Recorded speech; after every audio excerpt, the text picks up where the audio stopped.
I'm going to analyse some of the audience feedback that I received from my social media. Now, what I did, because I could have done a focus group with people my age, but I decided that it was more conventional and I would have got more of a response from people my age if I use social media. So, the first one is from my friend Georgia, and she put, "I'm so depressed after watching that Meg, it's bloody amazing." Now, this is positive because obviously calling it amazing, that's a good compliment. But a lot of people have said about it being depressing, and that's never how I wanted it to come across. I wanted it to come across more as a message rather than to depress somebody. And I think this could be an oppositional reading of the video. The next one is from one of my friends called Liam, and he said, "Loved it. I think the fact that it's in black and white really sets the immersion for the song. I also like the video diary bit. It's quite unique and it also helps you see how destructive the person is becoming. I think it's really immersive, personal, and something that a lot of people can relate to in terms of mental health." Now, this was amazing, like getting this reply from somebody who I love. It's great, and it's just a good positive all round review of the video. Um, the use of black and white is obviously something I went for continuity and also to set the mood. The fact that he said that he likes the video diary bit is one of my favourite parts, so I think that's good. It conveys that um, that the audience are getting what I wanted for them to get with that. The fact that he said that you see how destructive the person is becoming, that's really interesting, and I think that is what the video was trying to do. It was trying to show how destructive it is after a period of time, and that it's something a lot of people can relate to in terms of mental health. I know quite a few people that have suffered with things like depression and grief. It's something that a lot of people go through. Most people will know somebody that's gone through it, and that's why I wanted to create a video that was relatable to people like that, because I think in times like that you need to be able to rely on something to help get you through, and I think media is a really good way of creating things for people to get through things like that. So if my video could help anybody in any way, that would be amazing, and that response obviously proves that it could help people. The next one's from my friend Karen, and she put, "That video has put a lump in my throat." And I put, "Oh, thank you." So she put, "Because it's so personal to me. I've been through what Charlotte was acting, so it was so relatable. Oh my gosh, you did such an amazing job. I'm so proud." This is exactly what I was just saying. So she's obviously gone through some of the things that I was presenting in my video, and she said that it's relatable, and that's just amazing, because if she can relate to my video, that would make her feel less alone. And if she ever needed to feel like that again for any reason, she knows that she's got a form of help now. She can go look at my video and realise that, look, she's not alone. People go through this and people get over this, and that's one of the things I really wanted to portray. So I'm really glad that my audience, especially in the audience age bracket that I was mostly aiming at, is getting the relate side, which is one of the things I really wanted. Also, the fact that it put a lump in her throat shows it must be emotional and quite emotive, and that's also a really good compliment, so I'm happy with that.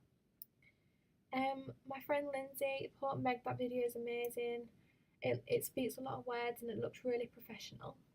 So that's good, because I tried to make a very professional looking product, even though I was restricted by my social environment and things like budget and time. I still tried to create a product that looked as professional as I could with the resources that I had. So I'm glad that she thinks it looks professional. And the fact that she said it speaks a lot of words, I think that's really interesting, because I think the video does portray a lot of different messages and a lot of different emotions, and people could perceive it in many different ways and also take their own, like the part where she gets hit by the car. People may think, oh, she killed herself. People may think, oh no, she hasn't. It's very open to interpretation, so I think it does speak a lot of words. I think it is a product that has very openness to it, so an audience can perceive it in whatever way they want. My friend Leah messaged me and she put, you edited it so well, and Charlotte, oh my god, it deserves all the A stars.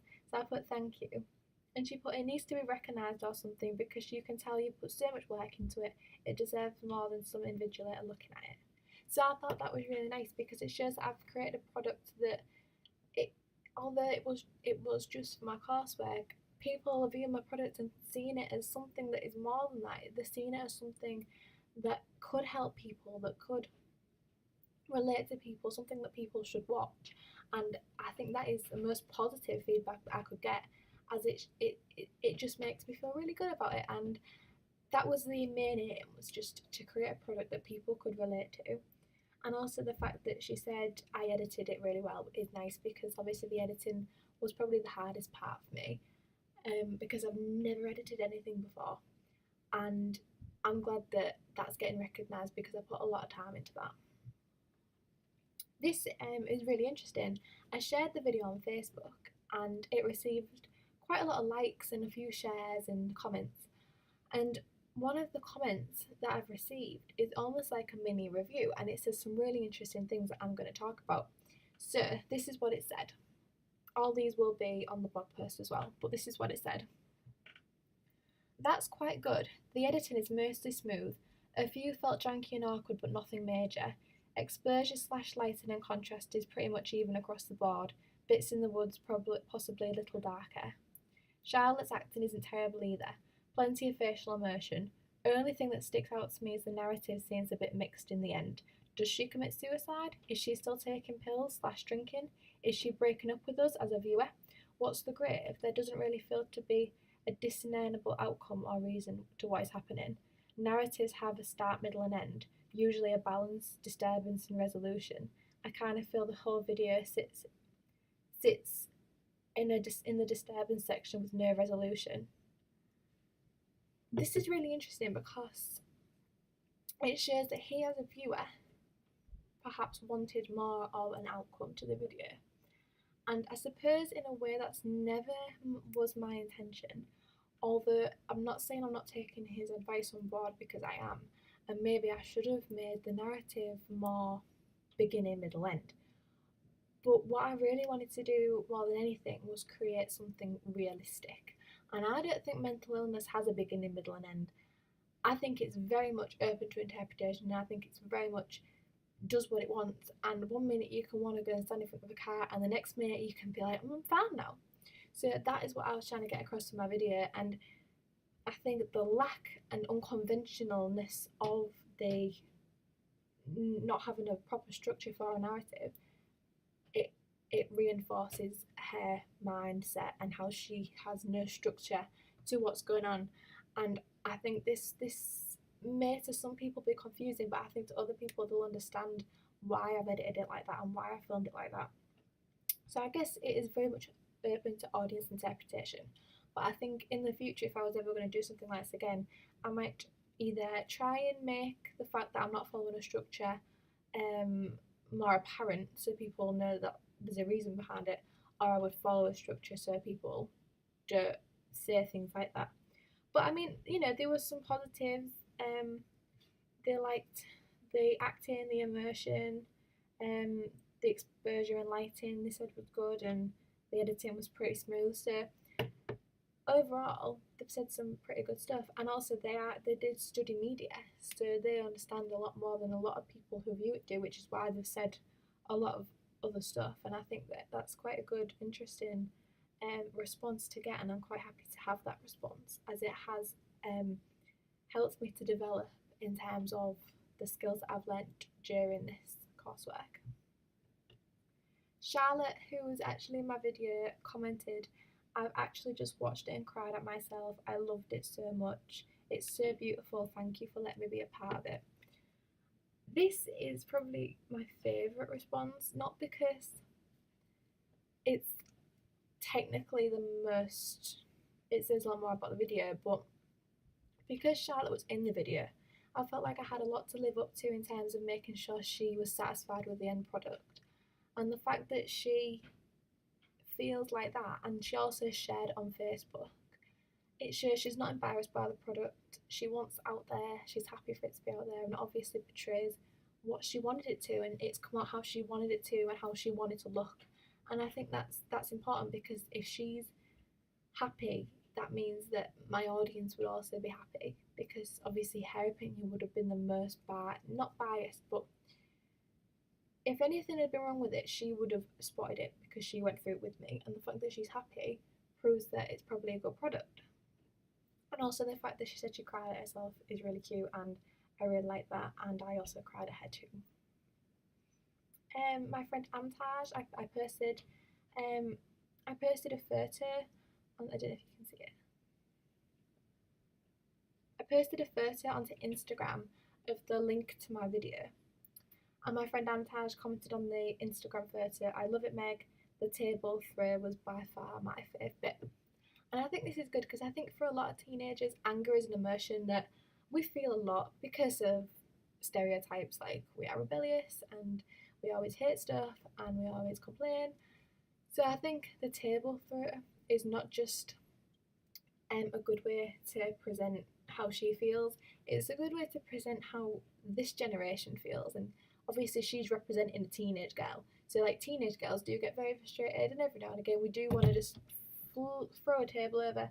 So I think that's why that part of the video appeals to maybe people my age more than people who are adults or older. Like, I looked in my focus groups, none of them liked this part. Well, they didn't put it as the favourite part, but somebody my age has. So that maybe shows more how we relate to the video in different ways than how to other people relate to the video.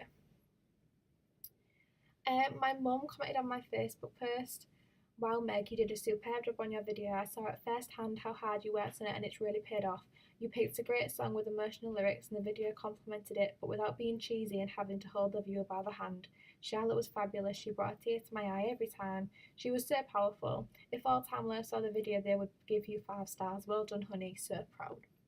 I really like this, because I mean, I know it's my mum and she's biased, but she's seen me go through this process, and she knows how tricky it was for me to edit videos, um, film videos. I didn't know anything about it, and I have learned a lot. And the fact that she can tell me that she's proud of me and that she has seen how hard my work has paid off, it proves that I've made a product that, everything's paid off, everything's worked out how I wanted it to. So I'm really happy about that. And also the fact she said, "If all Time Low saw it," which is obviously who wrote the song, they'd be, "Give me 5 stars." I thought that was really cute. And I'd love the band to see it, because I've really tried to present the message that they were trying to present in the song, but I doubt I'll get them to see it. In terms of YouTube, my final music video has got 131 views in 3 days. I think that's pretty good, 131 views in 3 days. I mean, I shared it on all of my social media because I wanted to get a wide range of people. And I even messaged celebrities on Twitter asking them to share my video, but none of them did. But I thought I may as well try. It's got 5 likes on YouTube, and this may not seem like a lot, but anybody that knows YouTube knows that likes, many people don't like things on YouTube. It's not like Facebook or Twitter. It's very much more of a views count on YouTube, not likes. Likes don't really matter. So by getting 5 likes, I think that's a pretty good outcome, really. I mean, it's a good proportion against 131, so I'm happy with that. And that is everything from my social media. So I think what I've learned from my social media is that teenagers relate more to the video, which is what I expected based on my audience research and my demographic. That people my age relate to some of the themes more, because a lot of teenagers go through depression. That is just a common fact. If you looked at statistics for the UK, depression is mostly in teenagers, and 20, 30, which is what my age bracket was. And I mean, I'm not sure why this is, but if my video can reach them, which it probably will more than it would adults or older people because of social media and the internet and the stereotype between social media and teenagers, then I'm really happy that I can help them like that.